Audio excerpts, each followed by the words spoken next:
औज़ुबिल्लाहि मिनश्शैतानिर्रजीम बिस्मिल्लाहिर्रहमानिर्रहीम। प्यारे बच्चों, अस्सलामु अलैकुम व रहमतुल्लाहि व बरकातुहू।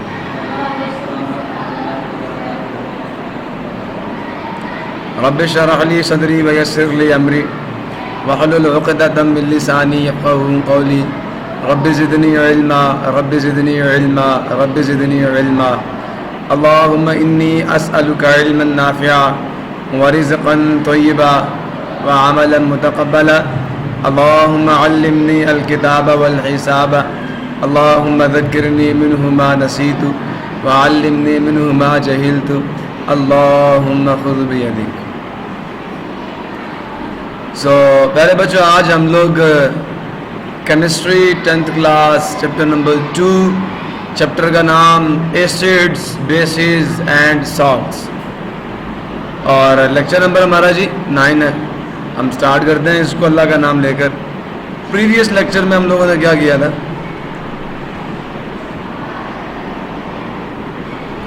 कुछ याद पड़ा?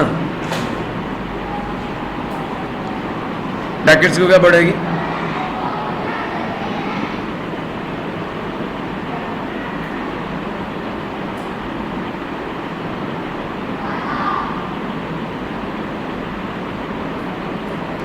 Very good. Concentration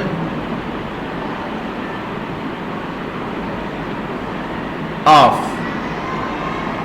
H positive, आप समझ आया? Is equal to the concentration of OH negative, और ये कितनी है? 10⁻⁻7 मोल्स पर डेसीमीटर क्यूब। प्रॉब्लम किसी क्लियर हुआ नहीं हुआ? तो इसका जवाब क्या दिया था? When one water molecule goes या undergoes self ionization, it produces equal amount of H positive and OH. So therefore मैंने इसका जवाब रिकॉर्ड करवाया था और आपने नहीं लिखा हो, यकीनन नहीं लिखा हो यार। पीछे तो लिखा होगा लेकिन आपने यकीनन नहीं लिखा होगा। मैंने जवाब दिए because during self ionisation a water equal amount of equal quantity of H positive and OH negative is produced. But I don't know why you are not responsible, or you are not showing the responsible behavior towards me. So आज हम लोग pH scale की बात करेंगे। मेरा आपसे ये सवाल है, सुन रहे हैं आप? मेरा आपसे ये सवाल है कि जनाब आप सब ने pH वैल्यू की डेफिनेशन की थी उस दिन, याद है?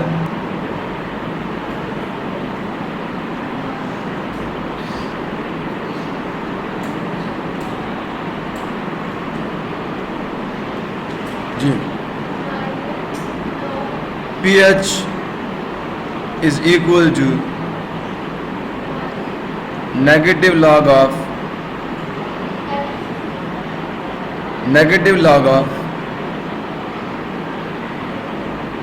the concentration of H positive। भूल गई ना? और ये बच्चे कोई नंबर है, ये क्या कोई नंबर है? समझ आ गया? सो जब मैंने आपको pH की डेफिनेशन बताई थी तो उसी डेफिनेशन के बिल्कुल एन नीचे क्या कह रहे हैं? ये असमिया ऐसे घर में कहती। सो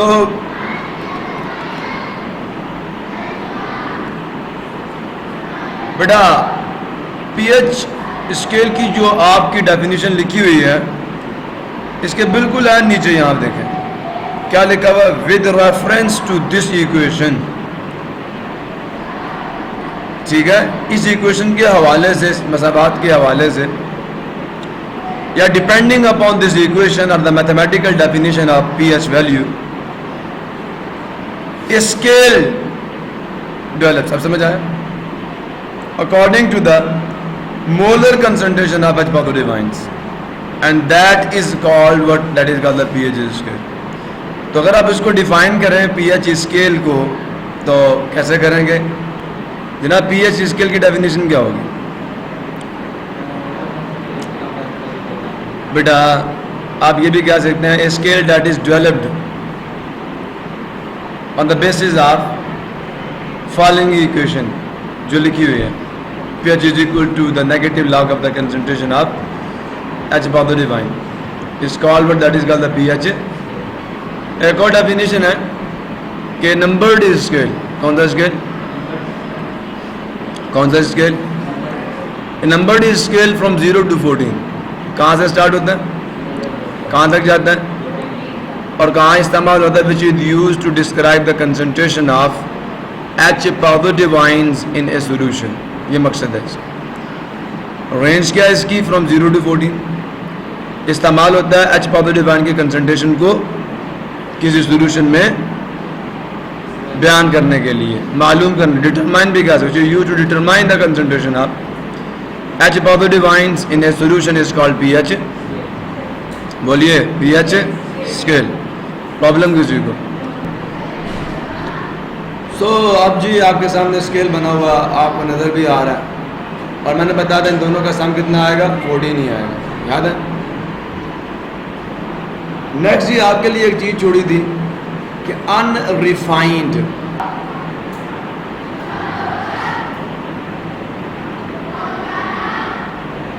ठीक है, नाखालिस या गैर अफसूदा, खालिस नहीं होगा, हल्का होगा, ठीक है। हाइड्रोक्लोरिक एसिड HCl, इंटरेस्ट लेने से काम होगा। इट यूज जो इस्तेमाल होता है to clean the stone buildings, धोने के लिए, किसको, सफाई करने के लिए, किसकी, पत्थर की इमारतों की, एंड स्विमिंग पूल्स, और जो आपके तैराकी के हौज हैं, ठीक है। उर्दू सही आ रही है? अब गौर से सुनिए, इफ अगर concentration of H positive ion in a solution of HCl is कितनी है जी, कितनी है जी,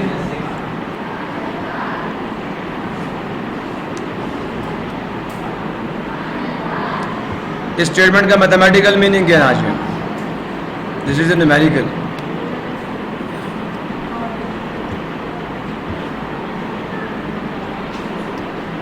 जी बच्चे,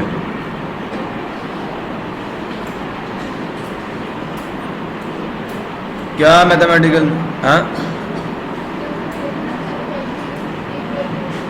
यस, कंसंट्रेशन ऑफ, ये डाटा डाल रहा हूं मैं, concentration of H positive ion is equal to what? 1 multiplied 10 raised to the power minus 6. Capital M mean moles पर डेसीमीटर क्यूब। ओके, क्लियर हो गया? अब बच्चे उनका मुद्दा क्या है, वो चाहते क्या है आपसे, इज द सोल्यूशन एसिडिक, क्या सोल्यूशन एसिडिक है, बेसिक है या?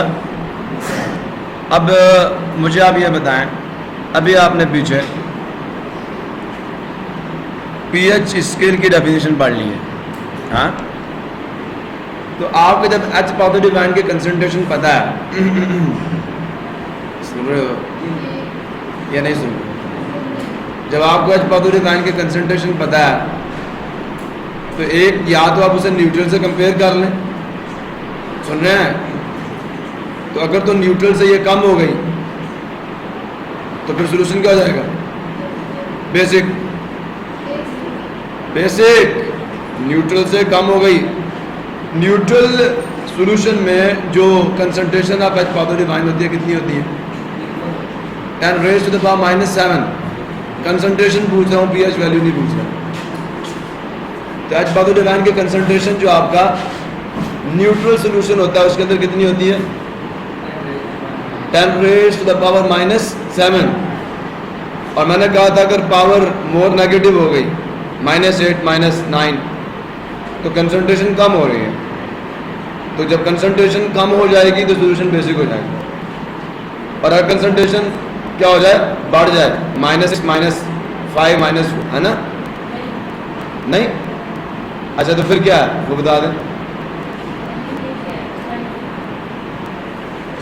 नहीं, मैं ये कह रहा हूँ जनाब, मेरी बात पहले पूरी सुन लें कि अगर कंसंट्रेशन -6 हो जाएगी तो क्या 10⁻⁻⁻⁶ जो है वो -7 से बड़ा छोटा है? -6 बड़ा ना बेटा। मैं यही कह रहा हूँ कि अगर कंसंट्रेशन बढ़ेगी तो पावर क्या हो जाएगी? -6 हो जाएगी, -5 भी हो सकती है ना। इस सवाल की बात नहीं कर रहा ना, किसी और सवाल में। अब ठीक है, ठीक है, तो किसी और सवाल में -5 भी हो सकती है, किसी और सवाल में -6 -3 4 2 -2 हो सकती है, नहीं हो सकती? बोलते ही नहीं। हो सकती है, यकीन है। अच्छा, तो बेटा जब आपको ये बात समझ आ गई है कि आपने न्यूट्रल कंसंट्रेशन के साथ गिवन कंसंट्रेशन को कंपेयर करना है, अगर गिवन कंसंट्रेशन न्यूट्रल से बढ़ गई तो सोल्यूशन क्या है? कंसंट्रेशन बढ़ गई आज पॉजिटिव की, R- स्थिति क्या आती है, वो क्या होगा? एसिड होगा। और अगर कम हो जाए न्यूट्रल से तो क्या हो जाएगा? बेसिक हो जाएगा। नहीं बात समझे? ऐसा क्यों है? अगर बढ़ जाए तो एसिडिक हो जाएगा, कम हो जाए तो बेसिक हो जाएगा, क्योंकि जब ये कम होगा तो Kw कांस्टेंट है, याद आया इंपॉर्टेंस ऑफ Kw। अब Kw जो है वो बराबर होता है कंसंट्रेशन ऑफ H पॉजिटिव और OH नेगेटिव के प्रोडक्ट के, और 25 डिग्री सेल्सियस में वो 14 है, 10⁻⁻14 है बल्कि। तो अगर एक ही कंसंट्रेशन घटती है तो दूसरे की बढ़ेगी, ताकि प्रोडक्ट कितना है? 10⁻⁻। अब याद आया कुछ? सो जनाब अब क्या करेंगे? दो मैथडोलॉजीज हैं इसकी, तो पहले तो आप देख लेना है, कंसंट्रेशन लिख ली। अब ये स्ट्रेटेजी आपको ये बता रहा है, कहता है compare the given concentration of H positive ion in a solution with that of neutral water. अब समझ आया? पीएच वैल्यू निकालने का नहीं कह रहे हैं, ये कहता है भाई किससे कंपेयर करो? न्यूट्रल वाटर के साथ H पॉजिटिव आयन के कंसंट्रेशन को। अगर H पॉजिटिव आयन के कंसंट्रेशन गिवन है, अगर डायरेक्ट H पॉजिटिव आयन के कंसंट्रेशन आपको दो तरह के न्यूमेरिकल होंगे बेटा। कितनी तरह के? दो पैटर्न्स के। अब आपने गिने ही नहीं होंगे, कौन कौन से पैटर्न के न्यूमेरिकल होंगे पता है आपको? एक न्यूमेरिकल में हो सकता है जैसे आपका पहला डायरेक्ट आपको H पॉजिटिव आयन की कंसंट्रेशन देगा डायरेक्ट, तो वहां पे पहला काम करना है, उस कंसंट्रेशन को पकड़ना और न्यूट्रल वाटर की कंसंट्रेशन से H पॉजिटिव आयन की कंसंट्रेशन से कंपेयर कर लेना। अब उसके हिसाब से आपको पता है कम होगी उससे तो सोल्यूशन बेसिक है, ज्यादा होगी H पॉजिटिव आयन की कंसंट्रेशन सोल्यूशन क्या? एसिडिक है। ऐसा ही है। अब दूसरी टाइप के न्यूमेरिकल्स ऐसे होंगे कि आपको OH नेगेटिव आयन की कंसंट्रेशन देंगे। नहीं समझे? नहीं समझे? आपको H पॉजिटिव आयन की कंसंट्रेशन डायरेक्ट नहीं देंगे, किसकी देंगे? OH नेगेटिव की डायरेक्ट देंगे। अब आपको क्या चाहिए? H पॉजिटिव आयन की चाहिए, तो कैसे निकालोगे? Kw की डेफिनेशन यूज करोगे, नहीं समझे? और उससे निकाल लोगे। निकालने का मैंने तरीका प्रीवियस लेक्चर में बताया था। और जब H पॉजिटिव आयन की कंसंट्रेशन आपके पास आ जाए तो H पॉजिटिव आयन समझ आया, उसकी कंसंट्रेशन निकल आई, न्यूमेरिकल सॉल्व हो गया। कैसे निकालनी है? Kw की डेफिनेशन को यूज करके निकाल। और ये बात याद रखिए, आपको की बता रहे हैं, इधर देखें की बता रहे हैं। अगर जो कंसंट्रेशन H पॉजिटिव की OH नेगेटिव किसके बराबर है? 10 raised to the power -7। सुन रहे हैं? तो सोल्यूशन क्या होगा? सोल्यूशन क्या होगा? न्यूट्रल होगा। और अगर कंसंट्रेशन, इसको देखें, ये जो लिखा हुआ ना, ये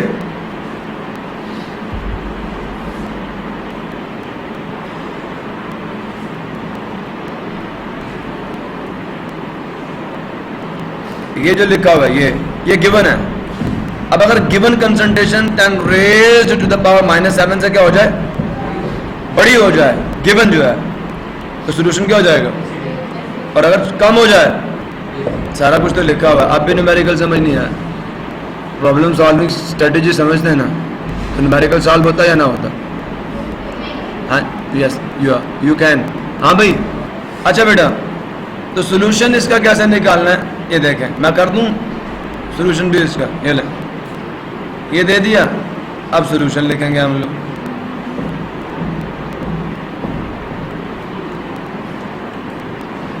जनाब गौर से सुनिए, बिकॉज सुन रहे हैं आप, concentration of H power divine जो कि क्या है, यही है, it is greater than 1 multiplied with 10 raise to the power -7 है या नहीं? तो इससे क्या कंक्लूजन निकलता है? This implies that the solution is acidic solution.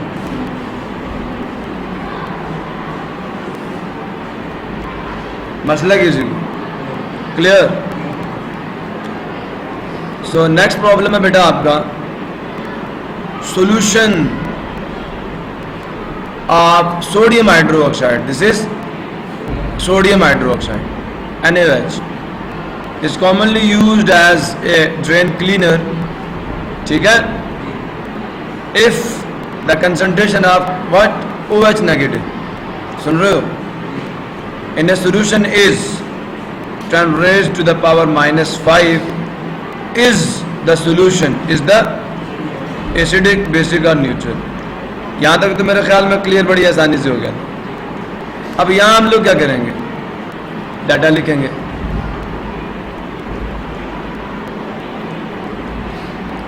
ठीक है? Concentration of OH negative ion जो आपको गिवन है वो लिखवा दें।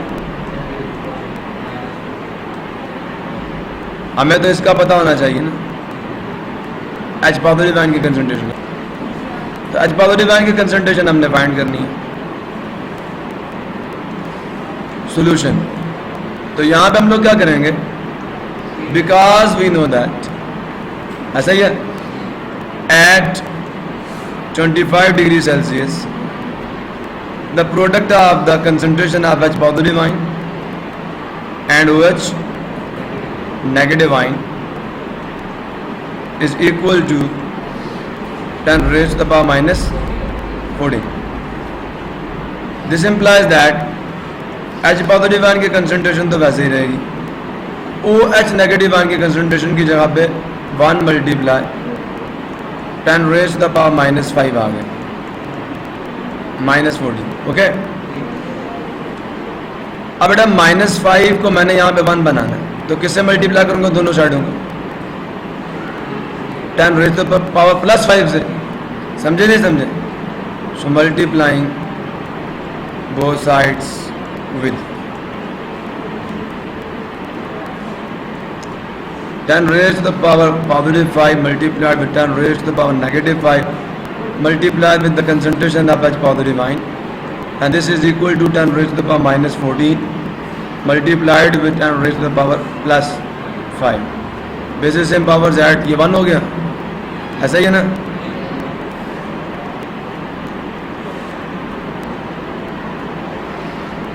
-14 अब 10 की power 0,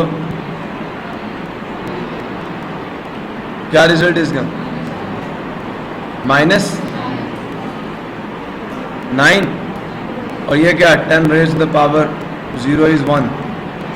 So therefore the concentration of H positive ion is 10 raised to the power -9 moles.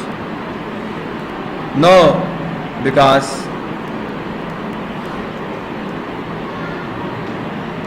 जो कि 10 raised to the power -9 है और ये लेस है किससे?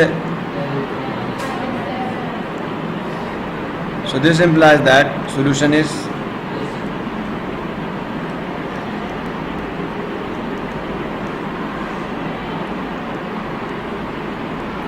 मसला। तो क्या प्रॉब्लम था जी आपको सॉल्व करते हुए?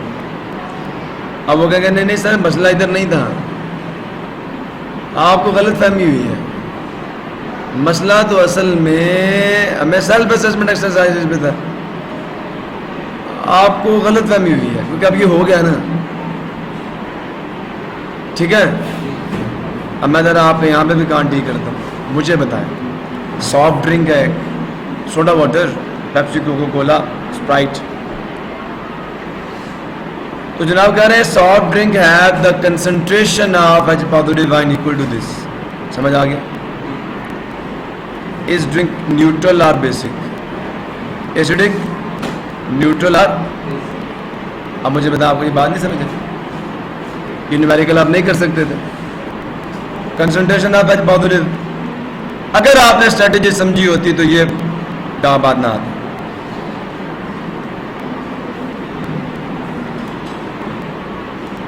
-3 मोल्स पर डेसीमीटर क्यूब। ठीक है जी। Gas concentration of H positive ion that is 3 multiplied with 10 raised to the power -3 moles per decimeter cube. It is greater or less than? So it is greater. So this implies that solution is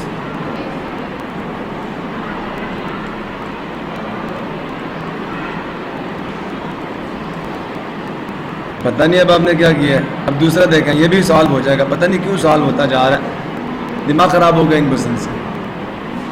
ordinary vinegar, आम सिरका, is approximately, इसका मतलब है approximately, करीबन, या ठीक है, ठीक है। 1, ये क्या दे दिया अब? हाँ, वो 1 मोलर सोल्यूशन है इसका। मतलब क्या? इस सोल्यूशन के 1 डेसीमीटर क्यूब में इस एसिडिक एसिड के कितने मोल होंगे? 1 मोल। समझो, ये H पॉजिटिव की कंसंट्रेशन नहीं दी इन्होंने। Concentration of H positive ion in it is. समझ आ गया? वही सवाल है जो पीछे दिया है और वही सवाल यहाँ से देखें ना, यहाँ तक। भाई ये तो वैसे ही इसका बता दिया, नहीं समझ आया? Concentration of H positive ion कितनी दे दी आपको? आपका दूसरा प्रॉब्लम इस तरह सॉल्व होगा। Concentration of H positive ion is 4.2 time 10 raised to the power -3।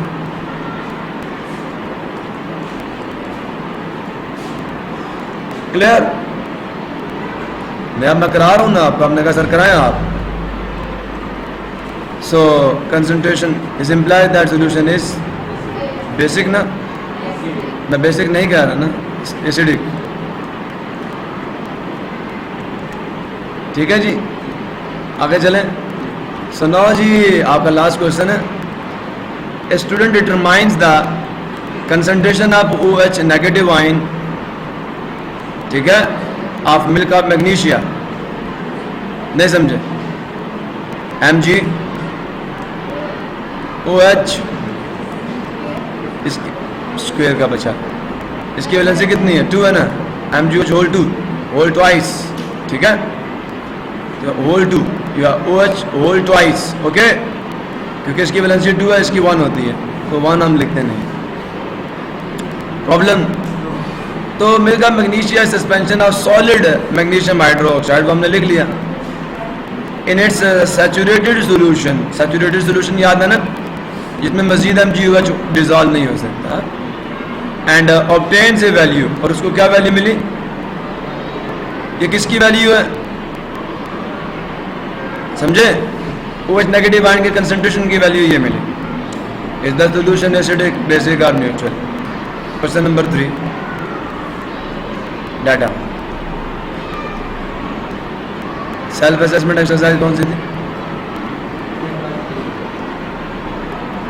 Term 1 थी।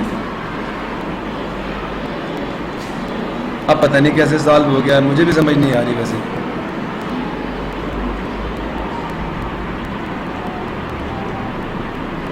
जादू करते हैं आप लोग। The concentration of OH negative ion is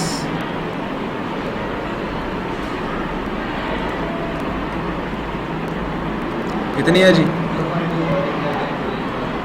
multiply 10 raised to the power -3। तो हमें क्या चाहिए?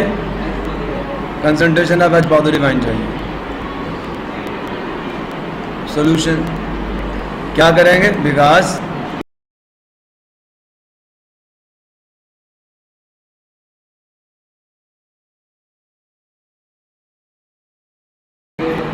The product of the concentration of OH negative and H positive, but I have not written here at 25 degree Celsius. यहाँ भी cast डाल दूँ, ठीक है. It is 10 raised to the power minus, इसकी क्या वैल्यू है?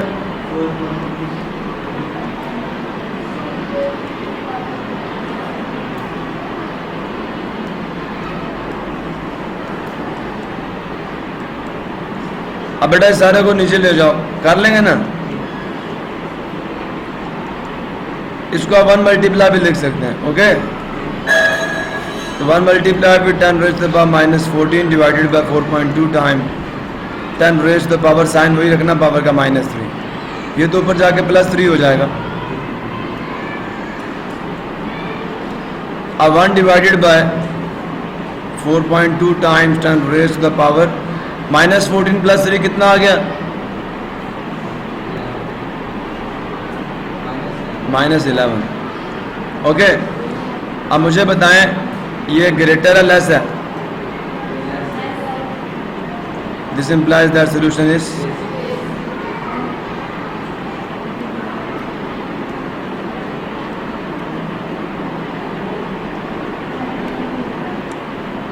आई डोंट नो आपसे 3 हफ्तों में ये एक सिर्फ सेल्फ असेसमेंट एक्सरसाइज क्यों नहीं हुई, मुझे नहीं पता.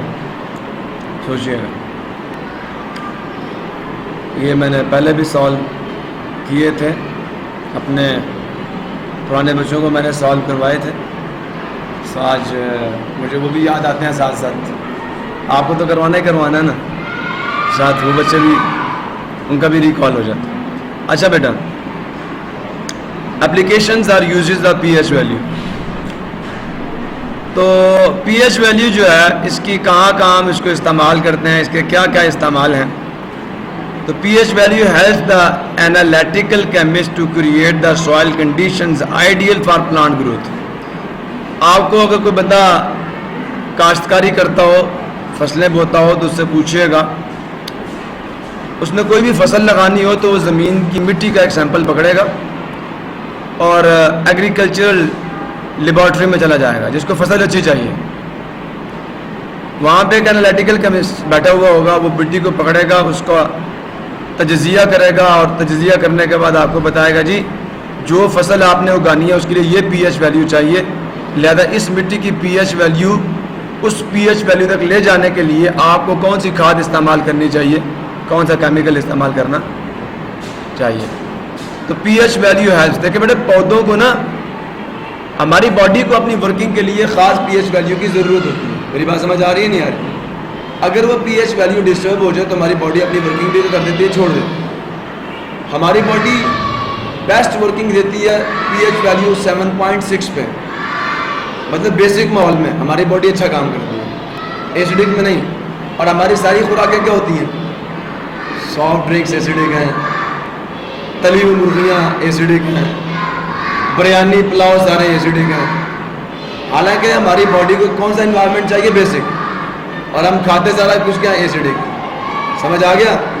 सिमिलरली पौधों के उगने के लिए अब हो सकता है एक प्लांट जो है वो एसिडिक सॉइल में ग्रो करे और हो सकता है एक प्लांट किसमें ग्रो करे? बेसिक सॉइल में. तो जो एनालिटिकल केमिस्ट होता है, अब समझ आया? PH value help the analytical chemist. जो पीएच वैल्यू है ये एनालिटिकल केमिस्ट की मदद करती है to create the soil conditions, कि वो ज़मीन की के जो हालात हैं उनको बनाए आइडियल, मिसाली. नहीं समझे? फॉर प्लांट ग्रोथ, पौधे की बढ़ोतरी के लिए. समझ आ? PH value has the analytical chemist in medical diagnosis. समझे हो? बच्चे को बुखार चढ़ गया, लोग कहते हैं टेस्ट करवाएं, टेस्ट करवाएं. वो आपके बॉडी से ब्लड निकालते हैं और आपको टेस्ट की रिपोर्ट दे देते हैं, जी इसका यूरिक एसिड बढ़ गया है, इसका तो ये है, इसका ये प्रॉब्लम. समझ आ रहा है ना? तो पीएच वैल्यू कभी बड़े पेशाब का टेस्ट तो कभी छोटे पेशाब का टेस्ट करते हैं, नहीं करते? तो ये सारे क्या कर रहे हैं? वहाँ पे वो पीएच वैल्यू कैलकुलेट करते हैं आपकी बॉडी की. तो पीएच वैल्यू जो है वो मदद करती है एनालिटिकल केमिस्ट की. वहाँ पे भी एनालिटिकल केमिस्ट होता है इन मेडिकल डायग्नोसिस. जो तिब्बी आपकी तशखीस है बीमारी की, तशखीस में बेटे बीमारी का पता लगाया जाता है. और ट्रीटमेंट में इलाज किया जाता है। समझ आया? यहाँ पे पता लगा रहा है। pH value has the analytical chemist in maintaining the correct acid base balance in swimming pools. अब ये हमारे मुल्क में तो मेरे कम ही देखने में आया। हमारे मुल्क में प्ले लैंड पे एक स्विमिंग पूल है, तो भाई मेरे ख्याल पता नहीं कभी उसका पानी भी साफ किया या नहीं किया उन्होंने। जो गंद बंद है सारा पड़ा हुआ, बच्चे जाकर डूबते हैं ऐसे ही। लेकिन बाहर के ममालिक में बेटा उनको लिए इंसान की सेहत इतनी इम्पोर्टेंट है कि वो लोग अपने स्विमिंग पूल्स की जो पानी है उसकी pH वैल्यू को चेक करते हैं। आगे मैं आपको एक साइड बॉक्स में बताऊंगा कि जो स्विमिंग पूल है उसकी pH वैल्यू की भी एक रेंज है। अगर वो रेंज उससे क्या जाती है बाहर, तो आपकी बॉडी को नुकसान पहुंचेगा। समझे नहीं समझे? तो pH values have the analytical chemist. pH value मदद करती है एनालिटिकल केमिस्ट की कि वो बरकरार रखे सही तवाज़ुन को, तेज़ाब और एहसास के इन द स्विमिंग पूल तैराकी के हौज में। ठीक है? pH value help the analytical chemist to manufacture medicines. तो pH वैल्यू जो है वो एनालिटिकल केमिस्ट की मदद करती है क्या करने के लिए? बनाने के लिए दवाइयाँ। स्टोमिक में एसिडिटी है, मिल्क का मैग्नीशिया बनाया, तो उसके pH वैल्यू क्या है? अभी आपने देखा उसकी pH वैल्यू 7 से ज़्यादा, 11 है उसकी pH वैल्यू। सुन रहे हो ना? तो ये दवाइयाँ बनाने में या बीमारियों का पता लगाने में या स्विमिंग पूल के अंदर एसिड बेस का तवाज़ुन बरकरार रखने के लिए हो या प्लांट ग्रोथ के लिए ज़मीन की कंडीशन को आइडियलाइज करना हो, तो हर जगह पे pH वैल्यू इस्तेमाल हो रही है। क्लियर हो गया? अब बेटा pH वैल्यू को मेजर करने के तरीके कितने हैं? हमने ये तो पढ़ लिया कि ठीक है pH वैल्यू होती है, बड़ा मजे का टॉपिक है, डेफिनेशन भी कर ली, न्यूमेरिकल्स भी कर लिए, इस्तेमाल भी पढ़ लिए। भाई मेजर कैसे करेंगे? हमें pH वैल्यू का पता कैसे चलेगा? तो बेटा जी pH वैल्यू को मापने के कितने तरीके हैं? कितने तरीके हैं? 4। Number 1 by the use of litmus paper, सबसे इजी मेथड है। Number 2 by the use of universal indicator of pH, pH paper इसको कहते हैं। क्या कहते हैं? pH paper. By the use of acid base indicators, पहला क्या था? यूनिवर्सल पेपर था, यूनिवर्सल pH पेपर। समझ आ रही है? पहला लिटमस पेपर, दूसरा pH पेपर, तीसरा एसिड बेस इंडिकेटर्स और चौथा है pH metre. pH metre. Problem किसी क्लियर हो गया? ये 4 तरीके। अब आस्ता आस्ता सबको पढ़ते जाएंगे, डेफिनेशन करेंगे और आस्ता आस्ता सबको पढ़ते जाएंगे हम लोग। बस आपकी बुक पे पैराग्राफ रिटर्न है, लेकिन हमने इसको अलग अलग कर दिया। सबसे पहले आपको पता है, जैसा कि आदत है मेरी कि मैं सबसे पहले चीज़ को डिफाइन करता हूँ, फिर अगर उसकी टाइप्स हैं तो उनका बताता हूँ, फिर अगर उसकी प्रॉपर्टीज़ हैं तो उसको डिस्कस करता हूँ, और फिर उसको यूज़ करने के तरीके आ जाएंगे। सही है ना? तो डेफिनेशन क्या है? इट इज़ द पेपर या इट इज़ द पाउडर। ये एक पाउडर होता है विच इज़ ऑब्टेन्ड, जो हासिल किया जाता है फ्रॉम द हर्ब्स। किससे? हर्ब्स का मतलब क्या था? जड़ी बूटियाँ। तो ये जड़ी बूटियों से बना हुआ एक पाउडर है। कौन? लिटमस। बोलते ही नहीं समझ आया? ठीक है, फिर सुने। Litmus is a powder that is obtained from the herbs and is used, और उसको इस्तेमाल किया जाता है टू टेस्ट, क्या करने के लिए?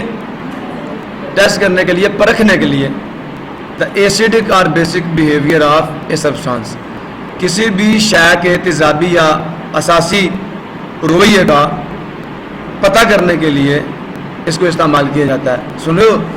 The powder which is obtained from the herbs and is used to test the acidic और basic behaviour of substances is called litmus.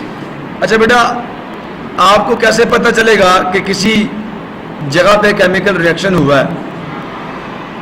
आप लोगों को कैसे पता चलेगा कि किसी जगह पे केमिकल रिएक्शन हुआ? मैंने 5 निशानियां बेटा बताई थी आपको कि किसी भी जगह पे अगर ये 5 कामों में से कोई एक काम हो जाए, ठीक है, तो समझ लेना क्या हुआ? केमिकल रिएक्शन हुआ। सिम्टम्स ऑफ केमिकल रिएक्शंस या ऑब्जर्वेशंस ऑफ केमिकल रिएक्शंस मैंने बताई थी तुम्हें शुरू में, थोड़ा सा याद करके अगर बोल दो तो। 5 निशानियां याद रखो। चेंज ऑफ कलर, याद आया?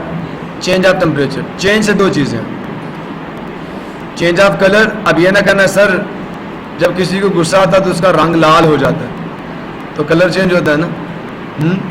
तो बेटा वो भी केमिकल रिएक्शन ही होता है बॉडी के अंदर। एड्रेनलिन जो है, एड्रेनल ग्लैंड से आपके ब्लड में शामिल होती है और आपको गुस्सा आता है। लेकिन खैर उसको छोड़ें। जैसे आप देखते हैं कि बाद वक़्त आप साइकिल आपने रात को बाहर खड़ा किया, बारिश हुई तो उसके चक्के सुरख हो जाते हैं, जंग लग जाता है ना। पहले सिल्वरी थे और फिर देखें जिसने साइकिल रखा हुआ फौरन बोला जी सो। तो क्या है ये चेंज ऑफ कलर है ना बेटा, कलर का तब्दील होना, ये क्या है? केमिकल रिएक्शन है। समझ आ गई इस चीज़ की? और अपनी लाइफ से एग्जांपल दो चेंज ऑफ कलर की। मैंने तो जंग लगने की दी, और कोई एग्जांपल?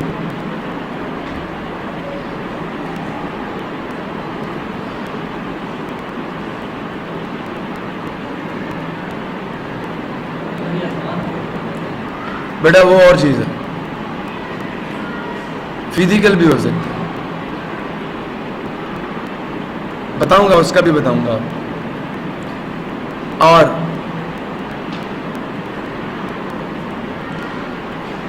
अच्छा, नेचुरल गैस का पाइप खोल दूं मैं तो बाहर निकलती हुई गैस आपको नजर आती है, लेकिन जैसे आप तीली लगाते हैं तो ब्लूइश, ऐसा ही है ना, कलर का एक शोला बनता है। कलर चेंज हुआ नहीं हुआ, है ना? चेंज इन कलर आया तो that is a chemical reaction. नहीं समझ आया? सो पहला क्या? Change in colour. दूसरा change in temperature. Natural gas वैसे बाहर आ रही हो तो टेम्परेचर, जैसे तीली लगाई टेम्परेचर चेंज हो गया। समझ आया नहीं आया? तो लिटमस एक पाउडर है बेटा, जब आप इसे किसी सोल्यूशन में डालेंगे तो ये अपना रंग तब्दील करेगा। क्या करेगा? केमिकल रिएक्शन होगा ना, और अपना रंग तब्दील करके आपको बताएगा क्या है कि सोल्यूशन एसिडिक है या। आप समझ आया? तो 2 निशानियां रिएक्शन की मैंने याद करवा दी, change in colour, change in temperature. बाकी बता दूं, emission of gas, emission of light. दूध फट जाए तो अंदर से बुलबुल निकलते नहीं निकलते? गैस निकल रही होती है। पेप्सी की बोतल में नमक डालो तो बुलबुले निकलते नहीं निकल। तो ये केमिकल रिएक्शन है, समझे नहीं समझे? Change in colour, change in temperature, emission of gas, emission of light. Natural gas बाहर निकल रही थी, हमें तीली लगाई, रोशनी रोशनी हो गई, होगा ना? तो कभी कभी रोशनी भी निकलेगी। 4 हो गई। 5वां ये है formation of precipitate. Formation of precipitate का क्या मतलब है? ठोस रसूब का बनना। बेटा आपके घरों में पानी गर्म करने की देचकी या कोई बर्तन होता है, जब आप पानी गर्म करते हैं तो सफ़ेद सफ़ेद से कोई चीज़ नीचे बैठती है, उसे प्रेसिपिटेट कहते हैं। पहले तो पानी में वो नज़र नहीं आता, जब गर्म करता है तो नीचे कुछ बैठता है। That is the CaCO3, calcium carbonate, chemical reaction के नतीजे में बनता है। ठीक है? तो ये निशानी है, डिफरेंट सॉर्ट ऑफ सिम्टम्स है केमिकल रिएक्शन होने की। 5 मैंने आपको बता दी। मैंने क्यों बताई? क्योंकि लिटमस पेपर पे कलर चेंज होता है तो रिएक्शन होता है। एक रिएक्शन आपको बताएगा कि आय के सोल्यूशन एसिडिक है या बेसिक है। क्लियर हो गया? अब बेटा इसकी 2 टाइप्स हैं, एक रेड और एक ब्लू है। क्लियर हो गया? फिर इसकी प्रॉपर्टीज क्या है? There are 2 properties of litmus. Acid जो होता है वो ब्लू लिटमस को क्या कर देता है? Red. Acids turn blue litmus red, and bases turn कर देती है किसको? रेड लिटमस को ब्लू। समझ आ गया? ये प्रॉपर्टीज है, और इन्हीं 2 प्रॉपर्टीज को हम यूज करके पता लगा लेते हैं। नहीं समझ आ रहा? अब इसका यूज कैसे करते हैं? Steps to use the litmus. Dip a strip of litmus paper in the given solution. Strip ले लें, इसकी छोटी छोटी ना पट्टियाँ होती हैं, छोटी छोटी स्ट्रिप्स होती हैं, उसको पकड़ें, सॉल्यूशन में डुबोएं, बाहर निकाल लें। पहले रेड डुबोएं, कलर चेंज नहीं हुआ, साइड पे कर दें। ब्लू डुबोएं, फिर कलर चेंज, न्यूट्रल है। अगर रेड को डुबोया ब्लू हो गया, सॉल्यूशन क्या? बेसिक। और ब्लू को डुबोया रेड हो गया, सॉल्यूशन क्या? एसिडिक। तो dip a strip of litmus paper in the given solution. Litmus paper की एक जो पट्टी है उसे आप गिवन सॉल्यूशन में डुबोएं। Measure the pH of the given solution. PH जो आपका गिवन सॉल्यूशन, उसकी पीएच का पता लगा लें by the change of colour की तब्दीली से। अच्छा बेटा बात समझ आ गई आपको? क्लियर है सबको? So measure the pH of the given solution by the change of color. So the next is measurement of pH. बस करें यहाँ पे आज मतलब pH पेपर तो कल बात करेंगे इस पे। मैं समझता हूँ आज के लिए इतने काफ़ी है।